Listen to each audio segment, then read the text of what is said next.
राधे राधे दोस्तों, जय श्री कृष्णा। बसंत पंचमी को होती है माँ तुलसी की पूजा।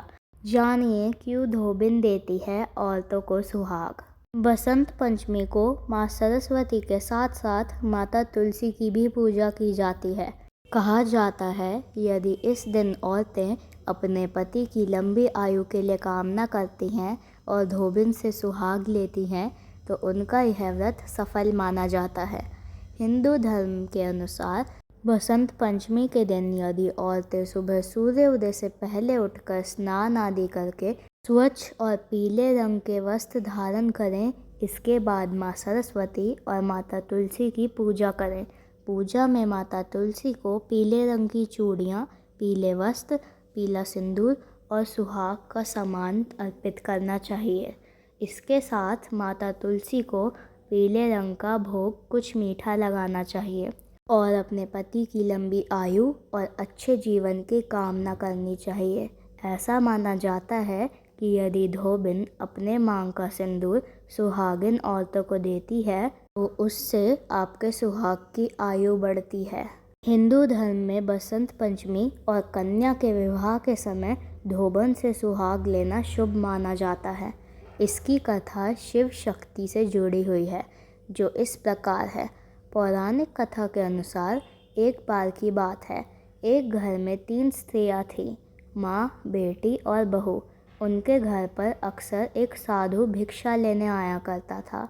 वो साधु बहू को दूधो नहाओ पूतो फलो का आशीर्वाद देता है, जबकि बेटी को धर्म बढ़े और गंगा स्नान का आशीर्वाद देता है। साधु के आशीर्वाद पर माँ ध्यान दे रही थी और एक दिन साधु से पूछ लिया कि तुम बेटी को ऐसा आशीर्वाद क्यों देते हो। तो साधु ने बताया कि तुम्हारी बेटी का सुहाग खंडित है। इस पर माँ ने साधु से उपाय पूछा तो उसने बताया कि यदि तुम्हारी बेटी किसी धोबिन की सेवा करे या फिर उसके गधे बांधने वाले स्थान की साफ सफाई करेगी तो इस समस्या का समाधान हो सकता है। इसके बाद से बेटी ने धोबिन की गधे बांधने वाली जगह की साफ सफाई शुरू कर दी। धोबिन के पूछने पर लड़की ने सारी बात बताई। बातें सुनकर धोबिन बोली कि तुम पर मेरा आशीर्वाद हमेशा है। जब भी तुम्हारा विवाह हो तो मुझे ज़रूर बुलाना। जब लड़की का विवाह हुआ तब धोबिन का पति बीमार था, फिर भी लड़की के विवाह का निमंत्रण पाते ही वो आशीर्वाद देने पहुंच गई। फेरों के समय धोबिन ने अपने मांग से सिंदूर लेकर लड़की की मांग में भर दिया और अखंड सौभाग्यवती का आशीर्वाद दिया।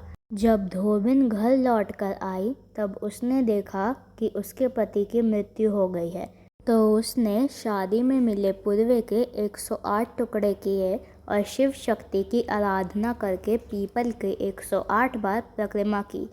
फिर अपनी तर्जनी उंगली को काटकर उससे निकले खून को छिड़का, जिससे उसका पति शिव शक्ति के आशीर्वाद से फिर से जीवित हो उठा।